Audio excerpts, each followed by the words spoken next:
यवतमाळ येथील नागरी आरोग्य केंद्र 2 वंजारी फैल येथे स्वस्थ नारी सशक्त परिवार अभियानांतर्गत आरोग्य तपासणी शिबिर घेण्यात आलं। या शिबिरात स्त्रीरोग तज्ञांनी महिला लाभार्थ्यांची तपासणी करून मार्गदर्शन। या शिबिरात ANC मातांची HB शुगर तपासणी करण्यात आली। स्तनदा मातांची आरोग्य तपासणी आणि स्तनपानाचं महत्त्व व सकस आहार वाटप करण्यात आला।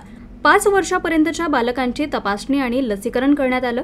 स्त्रियांचे BP शुगर HB तपासणी करून औषधी देण्यात आल्या आणि आरोग्य सेवा देण्यात आली। NCD कार्यक्रमात रुग्णांचे कॅन्सरकरिता BP शुगर मौखिक तपासणी करण्यात आली। किशोरवयीन मुलींचे आरोग्य तपासणी आणि औषधोपचार वाटप करून आरोग्य शिक्षण देण्यात आलं। मोत्याबिंदू तपासणी करण्यात आली। संशयित रुग्णांचे रक्त नमुने आणि रक्तजल नमुने घेण्यात आले। संशयित TB आणि कुष्ठरोग रुग्णांची तपासणी करून थुंकी नमुने घेण्यात आले आणि निक्षय ॲपमध्ये नोंद करण्यात आली। सर्व लाभार्थ्यांचे SNSPA ॲपमध्ये एंट्री करण्यात आली।